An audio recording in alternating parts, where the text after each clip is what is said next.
Alright, let's go guys. This is DM, and we are of course, as you can tell by the fact that the screen is just all me, that we're going to be doing a little something different, a little something that's not game related. This is actually something that's a little near and dear to my heart. A little bit near and dear to my heart. So, growing up, I was a big reader. I would read pretty big sized books. Actually, I think I want to say it was the 5th Harry Potter book in about a night, which I think the 5th one is either it's not the longest one, but it's up there. It's one of the longer ones, if I do recall correctly. Because I remember I gave that book, I had loaned it, somebody had loaned it to me, and I read it in a night, and I gave it back to him, and somebody's like, hey, did you not like it or whatever? And I'm like, no, I love the book. I finished it, and they're like, you finished this whole book in one night? How the hell did you do? Anyway, the point is, I like to read, right? So, why is that important to what we're talking about today? Y'all know what this is? Y'all know what this is? For one, it's the end of a legacy. This is the end of a legacy. J.K. Rowling has come out and said that there will not be any Harry Potter books. And I have a speculation, which I'm going to get to that in a minute. But my wife went to the midnight release in her Hufflepuff robe. My wife's a Hufflepuff. Danielle's a Hufflepuff. I'm a Ravenclaw, just so everybody knows. She went to the midnight release, picked us up. We did not pre-order it. Luckily, they had extra copies, so she was able to get it. I read it in about 4 hours. If you don't know, Harry Potter and the Cursed Child is a play. It's a play. It's not a book. It is written pretty much in a script format. I don't want to show you anything because, God forbid, I show a thing on page that's a spoiler, but yeah. Part 2, right? So it's 2 parts, and then the parts are broken up into acts. So, wow, that got really, really dark, and I have no idea why. But, so, it's not a regular book. It's not like a book that you're going to sit down and read about, it's not going to describe scenes and actions as much as a regular book would. However, this is probably one of the more powerful books in the Harry Potter series. Like, legitimately. And I'm trying very hard not to spoil anything, so I don't want to say too many names or too much about the plot or too much this. It does focus on Harry Potter's kids, specifically Albus Severus Potter, which I believe is his youngest son. Yeah, it was his youngest son. Focuses a little bit on Harry's relationship with his son Albus, Albus's relationship with the friend that he makes at school, because of course, basing on the 7 books, friendship was a big theme to the entire series. It's another big theme in this one book. It's a very important element to the story. He only has one friend as opposed to there being a trio. A little bit of spoiler, I guess. I don't really think I'm not going to tell you too much. I'm not going to tell you who that person is. Very different children. Harry and Albus are very different children, for one. And I think that might get like some kind of responses from some people. Hey, this isn't the Harry Potter that I knew or that I grew up with. And you do actually still see Harry. Harry has definitely grown up. He surprised me in a few instances with some of the things that he said and some of the things that he did. The whole group actually did. Hermione, I don't think it's too much of a spoiler to say what they're doing. Obviously, Harry is a Aurora. He's the leader of the magical law enforcement, basically. So he's like the head Aurora. Ron helps run the joke shop that his brothers had started. And Hermione is, of course, the Minister of Magic. So, again, I think that was pretty much public knowledge. I think J.K. Rowling came out and said that, like, a while ago, so I don't think that's too much of a spoiler. Yes, I did unplug a device from the audio jack about, how long did I start this? About 4 minutes ago. Thank you, computer. But yeah, so, Ron's actually pretty much very similar. He's actually a little bit more humorous than we saw him. Yeah, I would say he had more of a sense of humor than we last saw him in the series. Harry, though, and Hermione surprised me a lot. There were some things that they did that I was actually a little disappointed in them. Harry specifically said and did some things that I was straight up like, dude, you fucked up. You done fucked up, son. And you need to go fix yourself. but I don't want to get too much into it. However, my thoughts on the book, like, I don't know how to live without more Harry Potter after this book. This was honestly one of my favorites, and it was a script, and me and my wife weren't gonna buy it because it was a script and all that other nonsense. A bunch of our friends were going to the midnight release, so Danielle was like, "Oh, maybe I'll go. It's Harry Potter after all. We love Harry Potter. You know, we both have our wands, we both have our robes. I have any Lego Harry Potter Legos. Holy shit! I have Batman ones. I have like knights and goblins and stuff. I have you can see over that shoulder right there, the detective office. But I don't actually have any Harry Potter. But we did play the Harry Potter Lego video games. Both of them, the years 1 through 4, and then 5 through 7. So yeah, I don't know what to do after this book. My suspicion, which that's what I was talking about in the beginning of the video, is that J.K. is going to do more books in this world, especially with her releasing like the names of the schools in the Americas. So there are magic schools in North America, right? We've learned that. I forget what the name was. I do forget what the name was. I apologize for that. But so we know that there are other schools other than just the 3 that we see in the Triwizard Tournament, the Goblet of Fire. I'm sorry, the Triwizard Tournament book. The Goblet of Fire. More than those 3 schools. Those are like the European schools, and then there's schools on the other side of the world. Actually, we never actually. Did she ever explain if there was a school over in like Asia? Because God, I can't pronounce it. Dormstrong was definitely seemed like they were like German or Russian. And then the group that Flair was from, I can't remember that school name at all, but they were French, I believe. So they were more European. And Harry Potter was obviously from England, as best we could tell. I would imagine that was where it was. I don't know if it ever got actually said in the books. Details are a little fuzzy after it's been a while since I read them. But yeah, so I don't know if Asia or even if Africa had schools in them. That's possible, right? That'd be crazy. But yeah, so she did come out. She did release at least 2 or 3 of the names of the schools over in the Americas. So my suspicion is that if another book were to come out, it would be in a different set of schools. Whether it be or who knows, it could not be over based in schools. It could be like again how you see Harry and Hermione and Ron as adults. You could see, you know, just that environment, that magical, the wizarding world of the Americas, like the movie that's coming out, The Fantastical Beasts. Maybe that's where she's going to start going from here, is to do that. So I would definitely think that it's really cool. I would like to see how the different cultures handled magic each.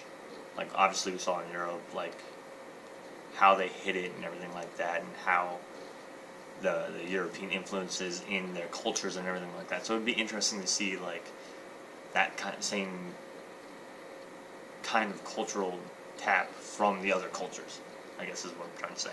So overall, I love the book. Couldn't think of anything too wrong with it other than a full-fledged story would have probably floored me. You would have gotten more detail that way. So this, I mean, you didn't. It didn't skip a beat. It kept you like, my jaw was on the floor through all of Act 1 of Part 1. My wife will tell you she actually got really mad at me for all. I was like constantly gasping like, oh, that motherfucker said what? And she was just getting so angry because I don't think she's ready yet. Another reason not to put in spoilers because I can get in trouble. Something else. Oh, but yeah, to wrap up that, my thoughts, great. If you're a Harry Potter fan, it was a great read. Do go and get it. Do sit down with it. It took me about 4 hours, and that was, you know, with the TV distracting me, kids distracting me, you know, my wife and I talking about stuff, because every once in a while I would come up on something, and she'd be like, you know, stop making so much noise, and I'd be like, no, you don't understand, man. This motherfucker just said this to this guy. I can't believe it. Who the fuck is he? You know, craziness. The other thing that I would mention, my wife, when she went to there. They were obviously doing a sale on other Harry Potter related merchandise. She did pick up Tales of Beetle the Bard. I always thought his name was Beetle Bard. I don't know why. Like, I've read the books 3 times each, and I know they talk about this, but anyway, this, at first I thought this was like a silly buy. This is just something that we would put on the bookshelf, and people would be like, "Oh, you have that? That's kind of cool. That was, mentioned in the book, blah blah blah." It actually does have all the little stories. I guess these are like the Harry Potter versions, the Wizarding versions of like fairy tales and everything. It actually does say on the back, "The Tales of Beetle the Bard, a Wizarding." Hold on, this is not. No, there was a specific part I think I wanted to mention. Oh, gotta find it. Oh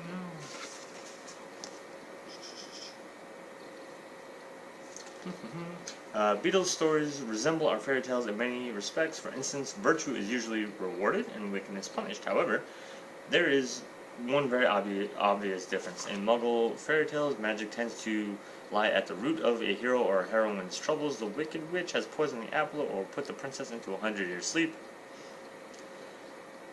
or turned the prince into a hideous beast.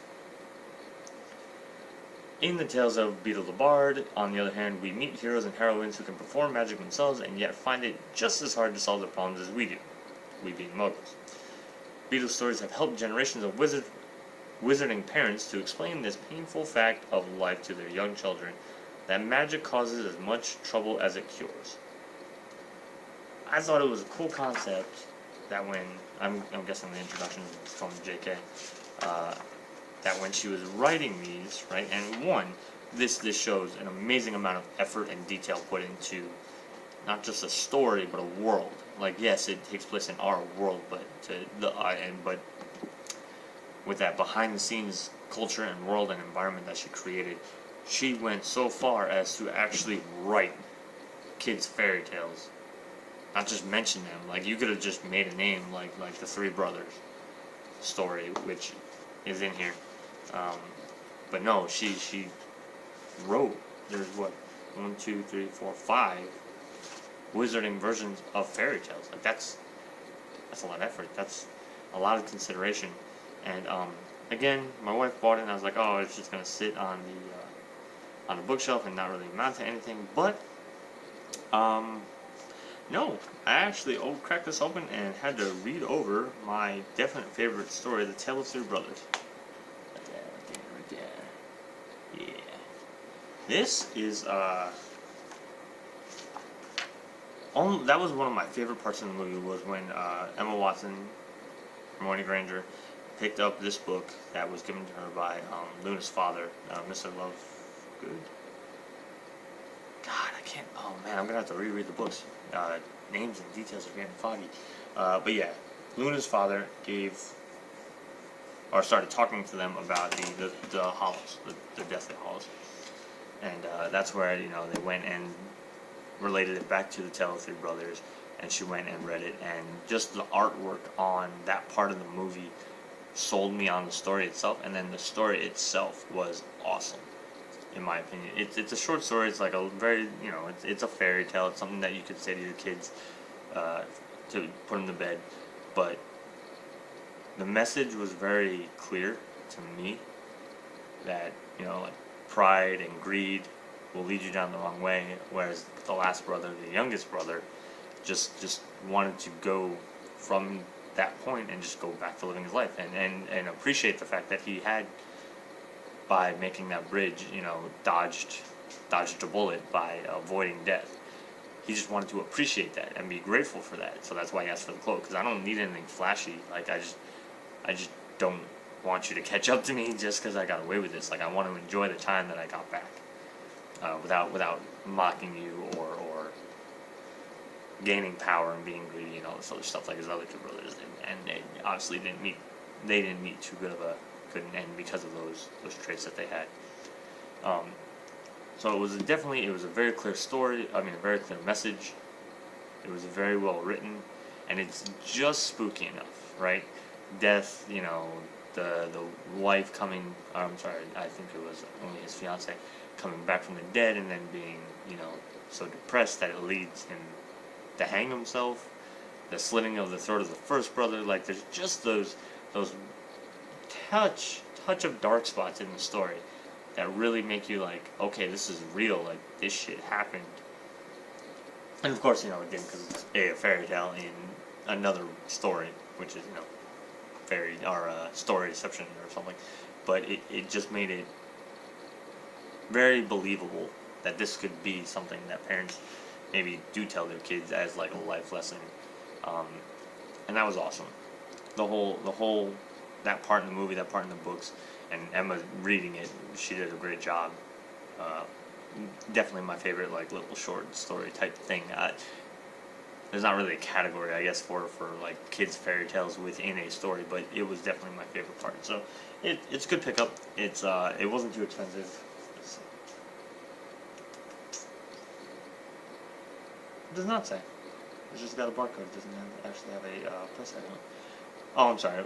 It's recommended to be sold for $13 USD. Definitely a nice little pickup. So check that out. Get the play. Get the script. If you're a Harry Potter fan, even if you're a casual Harry Potter fan, get the script. Sit down. Read it. Take it step by step too. Like, it's gonna blow you away. So don't get caught up. Take your time, maybe like take a couple breaks in between the acts and think about everything that happened, because I put the book down and like I thought about everything that happened. I was like, oh my god, I gotta go back and see this part. I gotta go back and reread when he said this or she said that. It was crazy.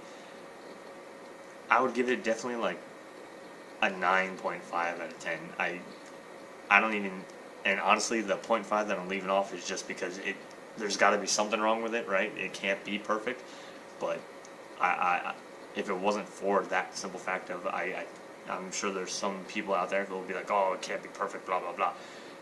Yeah, I would have given it a perfect score otherwise. So that's all I got for you guys for this one. I hope you guys did enjoy hearing a little bit about my perspective on this book and on the Beetle the Bard tales.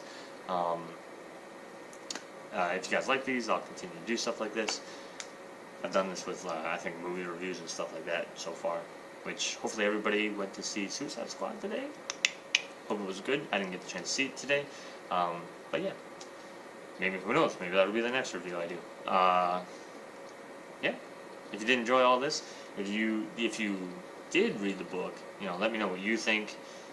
Do leave me that like, comment, subscription. Really does help me out. You can follow me on Twitter at DM_cross. I will put a link to my profile in the description below. Till next time, guys, that's all I got for y'all. Peace. Love y'all.